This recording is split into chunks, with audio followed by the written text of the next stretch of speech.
تعبدوا إلا الله إنني لكم منه نذير وبشير صدق الله العظيم.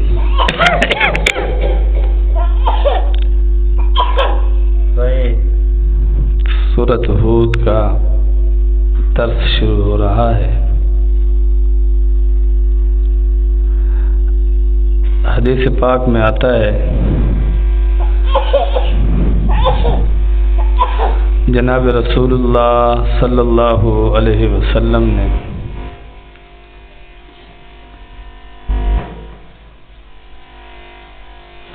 ایک بار تشریف فرما تھے. جناب رسول اللہ صلی اللہ علیہ وسلم حضرت ابو بکر صدیق رضی اللہ عنہ نے آپ علیہ السلام کو دیکھا اور عرض کیا یا رسول اللہ صلی اللہ علیہ وسلم آپ کی داڑھی مبارک سفید ہو گئی ہے اور آپ بوڑھے ہو گئے. جناب رسالت مآب صلی اللہ علیہ وسلم نے فرمایا ابو بکر میری داڑھی سورۃ ہود کے اترنے کے بعد سفید ہوئی ہے. یعنی سورۃ ہود میں جو احوال پچھلی قوموں کے بیان ہوئے ہیں یہ ایسے تھے کہ اس سورت کے پڑھنے کے بعد یاد کرنے کے بعد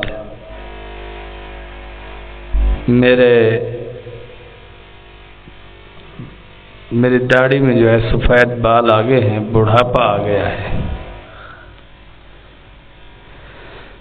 تو ایسی صورت کا درس شروع ہو رہا ہے. فرمایا الف لام را, یہ 3 حروف ایسے ہیں جن کا معنی صرف رب کریم ہی جانتے ہیں.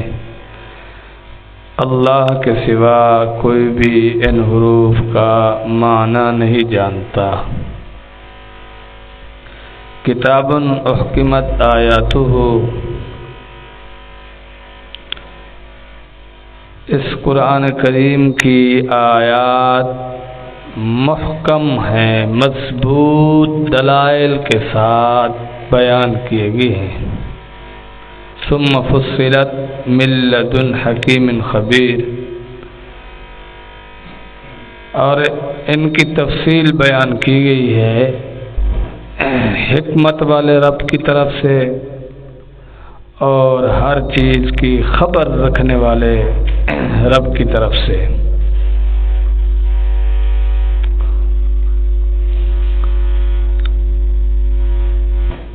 اللہ تعبدوا الا اللہ, فرمایا تم کسی کی عبادت نہ کرو الا اللہ, مگر اللہ کی عبادت کرو. اننی لکم منہ نذیر و بشیر, بے شک میں تمہارے لیے اللہ کی طرف سے ڈرانے والا ہوں کہ اگر تم نے اللہ کی نافرمانی کی, اللہ کو ناراض کیا تو فلاں فلاں فلاں فلاں عذاب, فلاں فلاں فلاں مصیبتیں آپ پر آ سکتی ہیں. اگر آپ نے اللہ کے احکام بجا لائے, اللہ کی فرم برداری کی, تو فرمایا وہ بشیر, میں خوشخبری دینے والا ہوں کہ اللہ کو راضی کرنے والوں کے لیے کیا کیا خوشخبریاں ہیں. جنت کی خوشخبری, جنت میں جو انعامات دیے جائیں گے, اور سب سے بڑھ کر رب کریم اپنی محبت عطا فرمائیں گے, اس کا بیان کرنے والا ہوں میں. اور اس صورت میں انبیاء علیہ السلام کے واقعات آ رہے ہیں جس میں پچھلی قوموں کی ہلاکت, بربادی اور ان کی وجوہات کا بیان, پھر سزا اور جزا کا بیان ہوگا. تو اس چیز کے لیے ہم یہ سورت کا درس شروع کر رہے ہیں. اللہ اکبر. تو بہرحال اس کی آیات ایسی ہیں، کتاب احکمت آیاتہ، اس کتاب کی آیات مضبوط دلائل کے ساتھ، یعنی عقائد کا بیان ہے، اللہ کی توحید کا بیان ہے، احکامات کا بیان ہے، ان کی تفصیل ہے، ایسے رب کی طرف سے جو حکمت والا ہے، یعنی کوئی چیز ایسی اس میں بیان نہیں کی گئی جو فطرت انسانی کے خلاف ہو۔ اللہ نے کوئی ایسی چیز اس قرآن میں بیان نہیں فرمائی، لا یکلف اللہ نفسا الا وسعها، جس کا بوجھ انسان نہ اٹھا سکتا ہو، ایسی چیز بیان نہیں کی۔ اور خبیر فرمایا ہر چیز کا علم، ہر چیز کی خبر اللہ رکھنے والے ہیں۔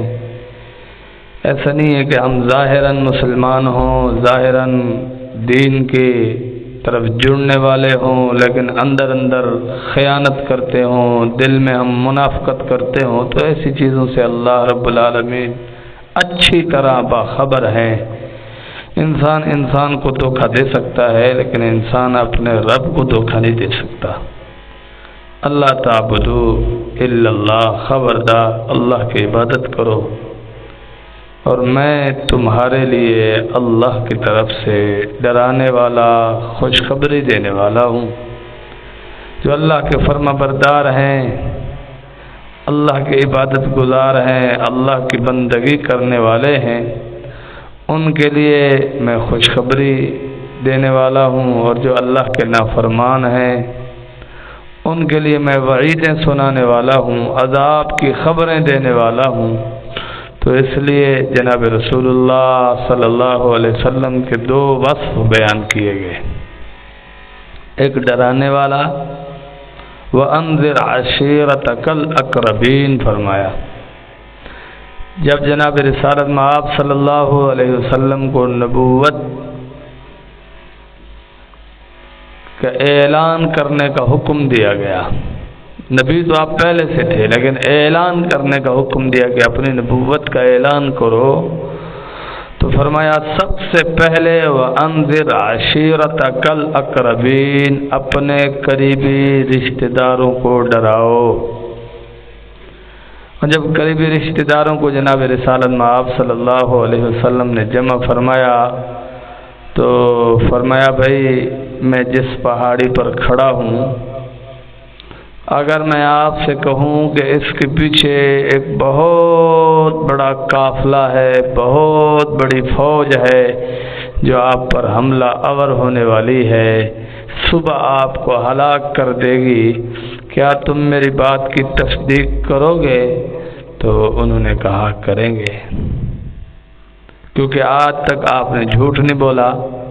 تو آپ نے فرمایا کہو قولوا لا الہ الا اللہ، کہو نا لا الہ الا اللہ۔ تو سب سے پہلا پتھر جناب رسالت میں آپ صلی اللہ علیہ وسلم کو جس نے اٹھا کر مارا، اس کا نام ابو لہب ہے، رشتے میں حضور صلی اللہ علیہ وسلم کا چچا ہے، جس کی ہلاکت کا بیان سورۃ لہب میں ہوا ہے، اور اس کی بیوی کا بیان بھی وہی ہوا ہے کہ اس کی بیوی کیسے ہلاک ہوئی، برباد ہوئی۔ تو بہرحال جب بھی دین کی دعوت ہو تو فرمایا وَأَنذِرْ عَشِيرَتَكَ الْأَقْرَبِينَ، سب سے پہلے اپنے قریبی لوگوں کو دعوت دو۔ بدقسمتی یہ ہے کہ آج تک جو تجزیہ آ رہا ہے، زیادہ تر بہت کم ہوتا ہے کہ مطلب قریبی لوگ اچھے ہوتے ہیں، ورنہ یہ جو چمچے ہوتے ہیں نا، یہ کام اٹھا کے رکھتے ہیں، اور بے عمل بھی ہوتے ہیں، بے دین بھی ہوتے ہیں۔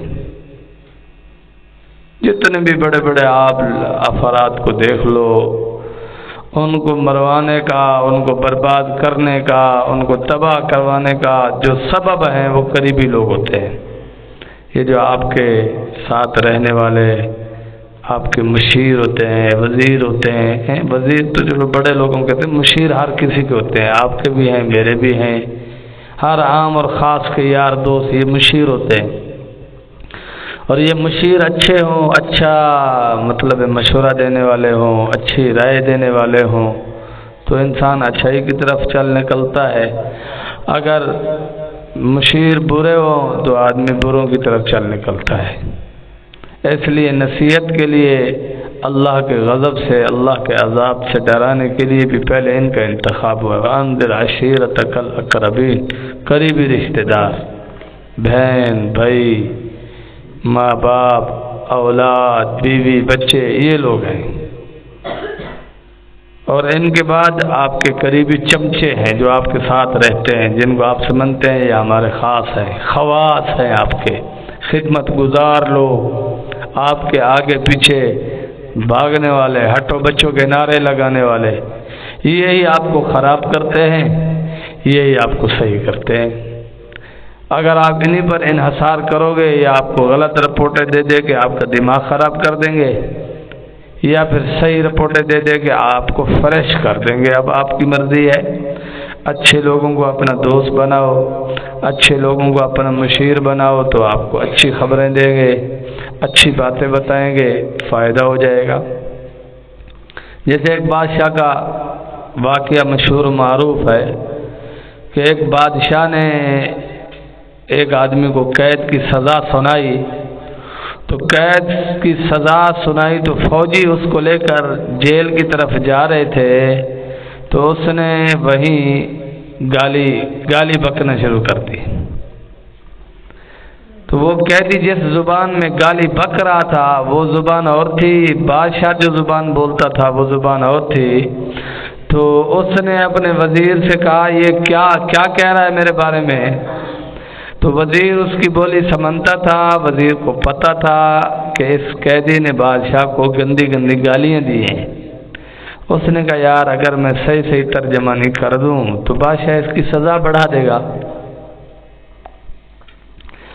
اگر میں بادشاہ کو یہ کہوں کہ یہ آپ کو دعائیں دے رہا ہے، آپ کی لمبی عمر کی دعا مانگ رہا ہے، آپ کے ریاست کی بھلائی کی دعا مانگ رہا ہے، تو پہلے تو اس کی سزا کم کر دے گا، اگر کم نہیں کرے گا تو کم از کم جو یہ بک رہا ہے اس کے موافق اس کی سزا جو بڑھائے گا، بادشاہ کو جو اس پر غصہ آئے گا وہ تو نہیں آئے گا۔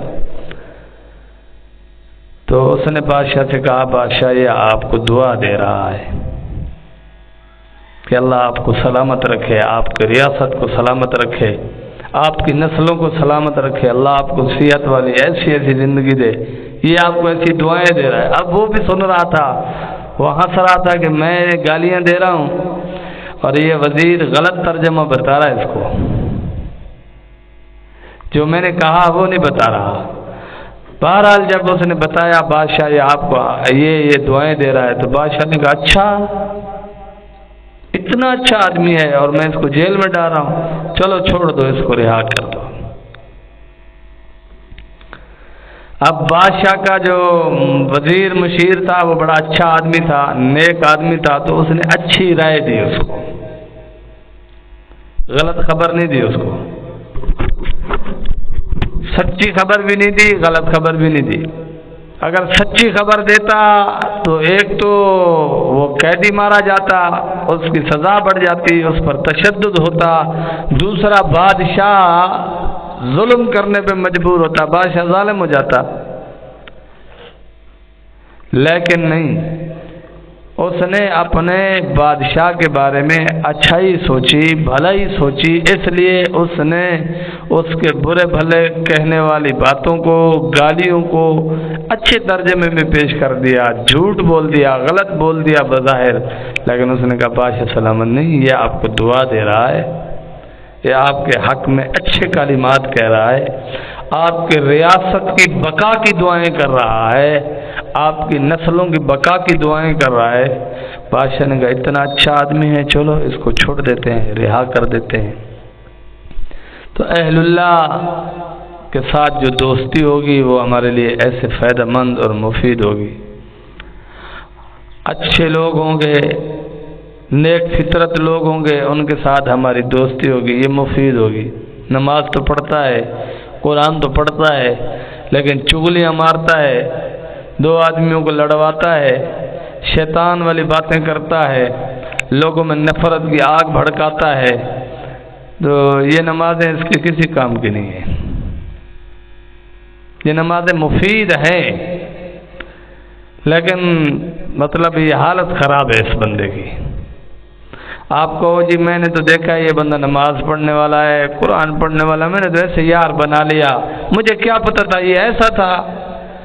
بھائی آپ نے حدیث نہیں سنی کہ جناب رسالت میں آپ صلی اللہ علیہ وسلم مسجد نبوی میں موجود ہیں، ایک آدمی سامنے سے گزرا، حضور صلی اللہ علیہ وسلم نے فرمایا میرے صحابہ اس آدمی کو دیکھو، لوگوں نے اس کی طرف دیکھا، حضور نے فرمایا یہ کیسا آدمی ہے، لوگوں نے اس کی اچھائی بیان کی، یہ اچھا آدمی ہے۔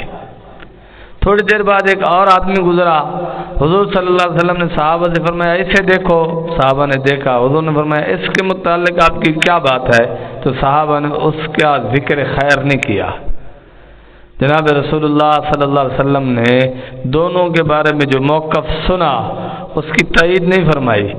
آپ علیہ السلام نے فرمایا میں آپ سے سوال کرتا ہوں کہ ان دو آدمیوں میں سے کسی ایک کے ساتھ آپ میں سے کسی نے کوئی لین دین کیا ہے؟ انہوں نے عرض کیا نہیں۔ حضور نے فرمایا پھر تمہیں کیسا پتہ چلا کہ یہ اچھا ہے یا برا ہے؟ اور دوسرا فرمایا آپ نے ان دو میں سے کسی ایک کے ساتھ سفر کیا ہے؟ صحابہ نے عرض کیا یا رسول اللہ صلی اللہ علیہ وسلم نہیں۔ حضور نے فرمایا پھر ان کی اچھائی اور برائی کا آپ کو علم نہیں ہے۔ آدمی کی اچھائی اور برائی کا پتہ چلتا ہے جب اس کے ساتھ لین دین معاملات کیے جائیں، پتہ چلتا ہے سچا ہے، جھوٹا ہے، بے ایمان ہے، صحیح ہے، کیا ہے۔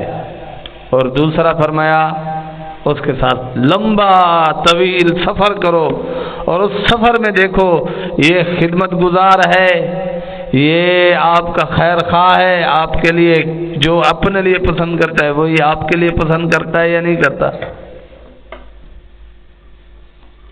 ایسا نہ ہو کہ سفر میں آپ کے ساتھ جائے، آپ کو بھوکا پیاسا رہنے دے، خود جائے اچھی اچھی چیزیں ڈکار کے واپس آ جائے اور آپ کے سامنے رونا دھونا بھی شروع کر دے، یار یہاں تو کچھ نہیں ہے، یار یہاں تو بھوک ہے، یار یہاں تو پیاس ہے۔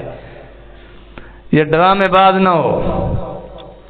تو انسان کی شناخت کے لیے دو چیزوں کو معیار بیان کیا ہے رسول اللہ صلی اللہ علیہ وسلم نے۔ ایک معاملات کرو، دیکھو کہ اس کا معاملہ کیسا ہے، اور دوسرا فرمایا اس کے ساتھ سفر کرو۔ جب سفر کرو گے تو پھر اس کی حقیقت آپ کے سامنے کھل کر آ جائے گی کہ یہ آدمی کیسا ہے۔